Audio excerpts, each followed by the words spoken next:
Hey guys, so today we're going to talk about the Arab-Israeli conflict from 1947 up until the eve of the Suez Crisis of the Six-Day War in 1967. So this is the UN partition plan. At the end of World War II, the UN Special Commission on Palestine recommended that the area known as Palestine be separated into three official states. The yellow here would be the Jewish state, the green would be a Palestinian state, and the reddish region here would be a shared region that would be administered by the UN. Um, excuse me. So here's some of the reactions to the plan. The Jewish population overwhelmingly was positive. They liked this plan. One of the reactions was increased immigration. Some of the Jews were disappointed that they did not get Eretz Israel, which means the entirety of the land of Israel. With regard to the Palestinian population, it was huge amounts of outrage and then also violent attacks. They felt that their land had been taken from them and that they were being forced to give up their land for no really good reason. So there was protests, there was violent attacks, and then the Jewish population also staged counterattacks. And so after the release of the partition plan, there really starts to be this violence and the civil war between the Jewish and the Palestinian populations. And the British really have this hands-off attitude that kind of escalates until May of 1949 when they say, we're out, we're done. And that same day, the Jewish People's Council had met and said that they were going to just take the land they wanted, or the land that they believed to be what was entitled to them, known as Eretz Israel, that they were going to claim all of Palestine. And then the Palestinian armies start laying siege to Jewish towns and cities, and this turns into a war, and even calling it a civil war is kind of interesting because both sides sort of see themselves as defending their rights. The Israelis see themselves defending their right to a homeland which has been promised to them by the British, by the Americans, by the UN, and then in some of their opinions, by God. The Palestinians also see themselves as defending their rights to their homeland and defending against European intervention. And then this eventually turns into a broader war, the Arab-Israeli War, otherwise known as the Israeli War of Independence. And it begins after the British leave the mandate, and the British really just cut and run. They do not get involved in a peaceful transition of power. They just are out. And this war lasts until 49 and results in, so Arab forces from Jordan, or as that was known, Transjordan and Syria, invade and reinforce the Palestinian forces. This war is going to last for almost a full year until March of 1949.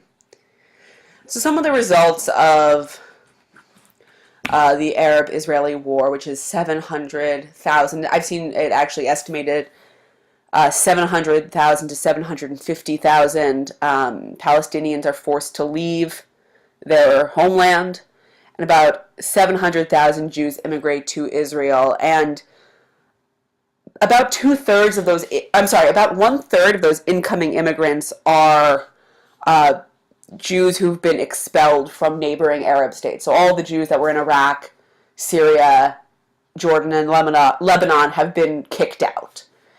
And Israel captures about 50 to 60% more land than they were originally entitled to in the original partition plan. All right, so next we're going to take a look at three newsreels from the 1930s and 40s. The first is from the 1930s and describes the British rule over over the mandate. The second one describes displaced persons, meaning particularly Holocaust survivors, in Europe waiting to go to Israel. And the third describes Israel being welcomed into the United Nations. I'd like you to pay attention while looking at these and see whose voice is left out. All right, so they'll have some titles on them going forward. A guardian of law and order looks out over the old walled city of Jerusalem as once again the irresistible force of Zionism meets the immovable object of Arab nationalism among the blood-stained hills of the Holy Land. Armored cars with reinforced screens patrol the road from Jerusalem to Bethlehem. These pictures from Pathé's own cameraman in the east show the height of the danger in Jerusalem when arson, murder and wanton destruction were making the Holy Land a land of terror. For weeks past, armed bands have been filtering into the city, some secretly through underground passages, others in disguise through the old city gates. By increasingly violent terrorism, they had brought the life of the city almost to a standstill. Then, as more Palestine police arrive, Britain shows that she is master of the situation, cleans up the city, restores order. Once again, the people can walk abroad in safety.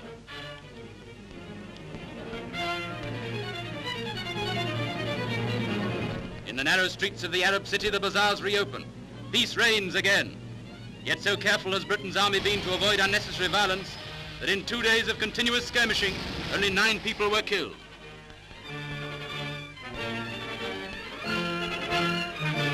And once again, Jews can come to the historic Wailing Wall to pray.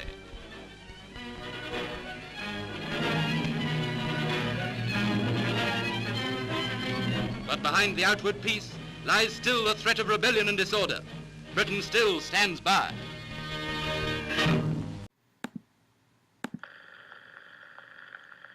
Hope, faith, and charity march hand in hand with these displaced persons at an UNRWA camp in Upper Austria. Hope that their dreams of someday reaching Palestine may come true. Faith that mankind will solve his problems without recourse to another war, when it was war that tore them loose from their homes and left them dependent upon the charity of men and women across the sea.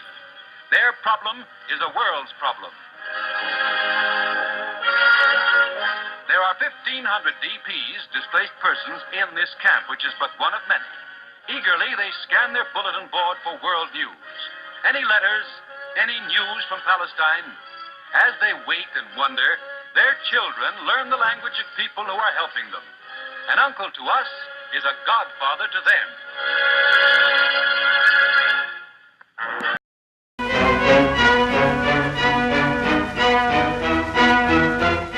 The United Nations General Assembly, which helped to create the State of Israel, now elects her a member nation. Assembly President Abbott announces, formally declare Israel admitted to membership in the United Nations. Although Britain abstained from voting, congratulations are showered on Israel's Foreign Minister Moshe Sharett from all the delegates. The young republic, born of war, now joins the Council of Peace. The blue and white Star of David is added to the flags of the 58 other member states. Simultaneously with her admission to UNO, Tel Aviv, capital of Israel, celebrates the first anniversary of the state's independence. Crowds are so big that a giant parade has to be cancelled. In synagogues throughout the land, thousands of worshippers attend Thanksgiving services. The day is declared an official holiday, and in Jerusalem, parades take place as scheduled.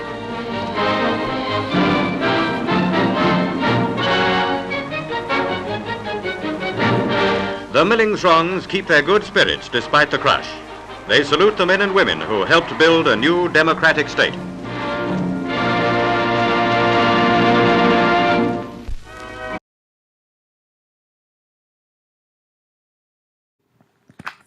So, as you saw from those videos, international support for the State of Israel was pretty strong. There was a feeling that the moving of displaced persons from camps in Europe to Israel was the right thing to do. There was a lot of sort of goodwill, international goodwill for the creation of the State of Israel. And so when Israel, after the 48 to 49 war, conquers a great deal more land than they were originally entitled from the original partition plan, there is really a good deal of support for that. And if you look here, it is a pretty sizable amount of land, and if you were able to see a topographical map, you would see that this is also incredibly fertile land that is conquered. So from 49 to 67, the West Bank, which is the area right here, there. The West Bank is controlled by Jordan. It's the West Bank of the Jordan River. The Gaza Strip by Egypt, and the Golan Heights, which are in the north, are controlled by Syria. And there's really continual violence between Israel and the Arab states. And many of the Palestinians who escape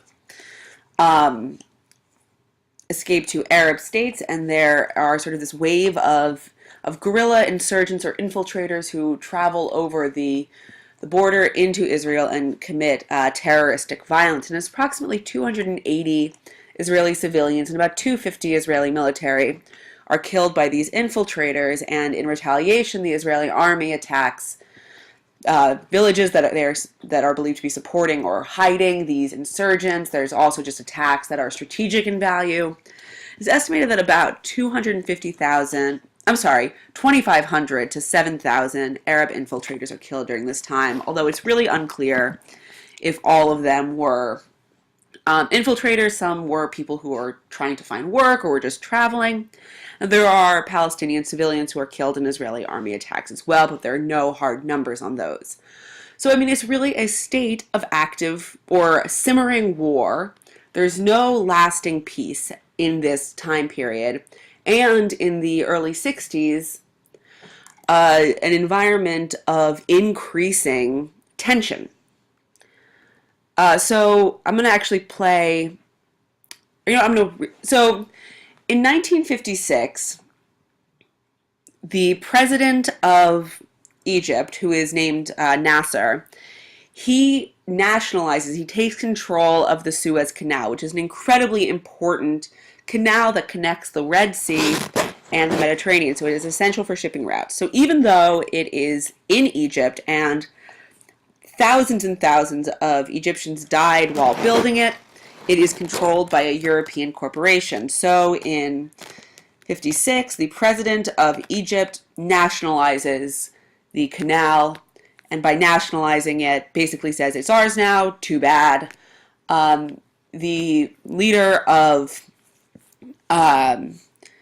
so Nasser is an Arab nationalist. He's a pan-Arabist. He thinks that all of the Arabs should band together, and he is also pretty closely aligned with the Soviets. He sort of was reaching out to them for help. And so Israel is the first invader of the Sinai Peninsula, which is then, he is followed by the British and the French, who invade as well. And the Americans really don't like this. They don't like that the Europeans, that the British and the French and the Israelis invaded without American approval. They don't like that this might potentially align Egypt closer with the Soviet Union, and they also don't like the optics. They don't like how it looks that European countries are invading and in a way oppressing a sort of emerging third world country. And if you know what's happening so after U.S. influence, French and British withdraw, and Israel and Israel withdraws as well, but there really is residual conflict between Israel and Egypt, and that's going to last and continue until the 1967 war. So I have two newsreel clips from the time period, and we're gonna watch them now. At the Portsmouth Naval Base, Britain prepares for the worst in the Suez Crisis. Part of her mothball fleet, idle since World War II, is hastily made ready for action. President Nasser continues to defy the Western powers on his seizure of the canal and seeks the support of Russia and the Arab League countries. The aircraft carrier Theseus is the first to leave for the Mediterranean, to be quickly followed by the carriers Bulwark and Ocean. Preparations are also made to ferry 20,000 reservists to the area if necessary. Meanwhile, a French fleet sails from Toulon as diplomats desperately seek a conference that will head off war.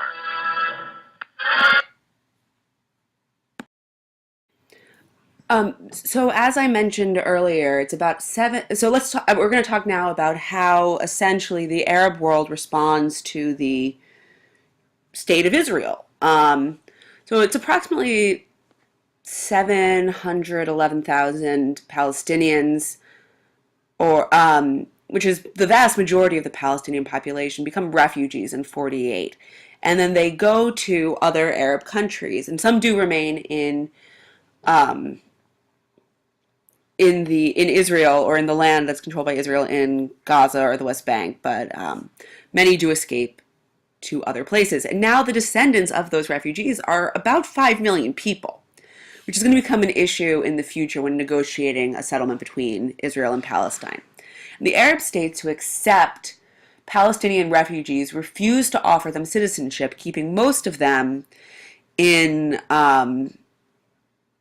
these sort of horrific conditions of refugee camps. And I'm going to have a picture of that in a moment.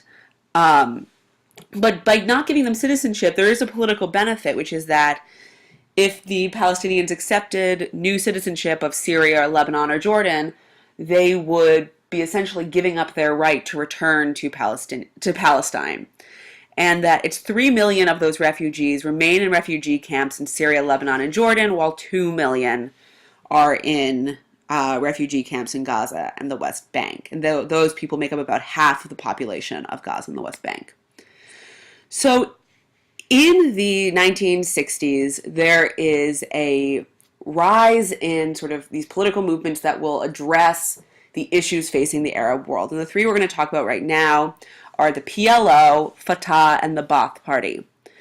And you probably have heard of the Ba'ath Party because that's what Saddam Hussein was, but he's sort of a different version of it. So the PLO is the Palestine Liberation Organization, which is an organization that is designed to liberate the Palestinians through armed struggle.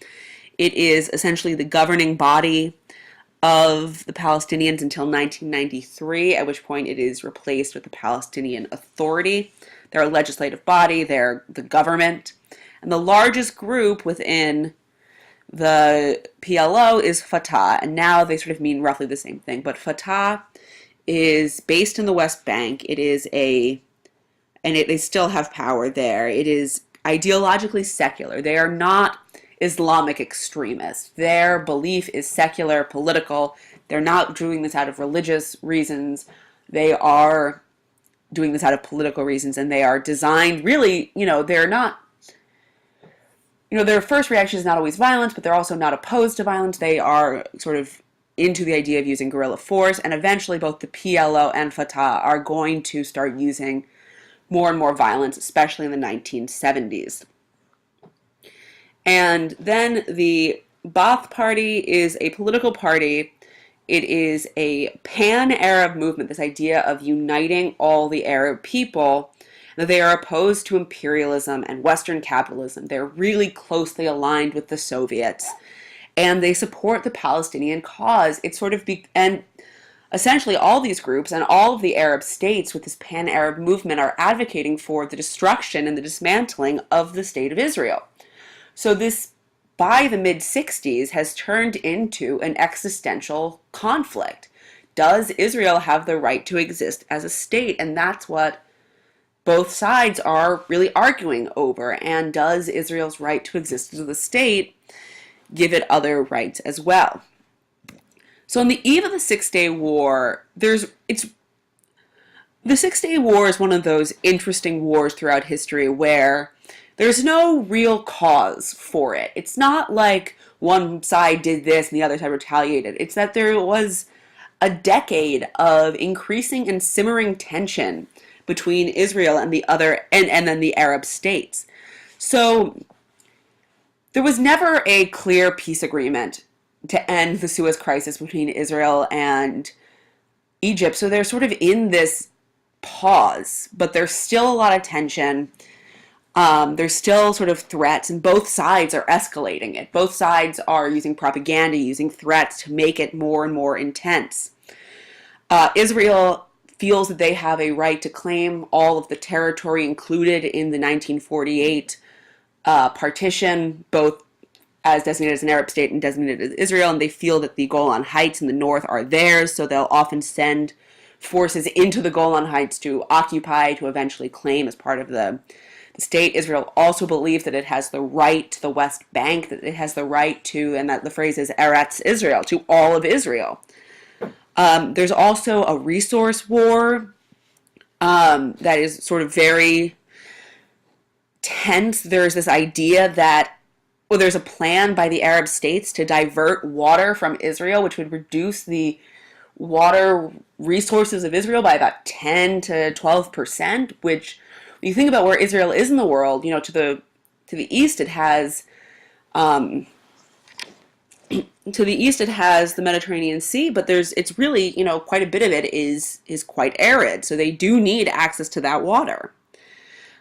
Syria begins bombing Israel frequently, or also shooting at Israeli tanks and tractors in the demilitarized zone. And then in 1967, Egypt places a blockade on the Straits of Tiran, which is the sort of main waterway where Israeli oil is coming to Israel. And they also say that they've mined the oil. That they've mined the straits, and so that if oil tankers come through, they will explode. So there's this real strong fear among the Israelis that they will lose access to oil, and 90% of their oil comes through the Straits of Tiran.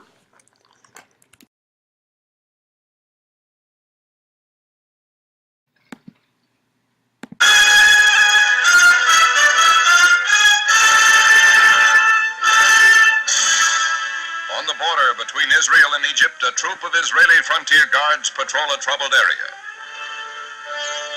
The locale being that described in the sensational announcement by the Little Republic that its forces have penetrated deep into Egypt's Sinai Desert in the direction of the Suez Canal. An assault, it is said, that had to be made because of constant Egyptian military attacks on Israeli citizens and the mining of land and sea approaches to the Republic.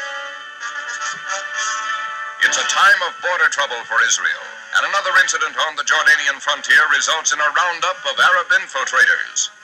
Action that follows an attempt by these illegal entrants into the country to terrorize the Israeli populace living near this troubled line.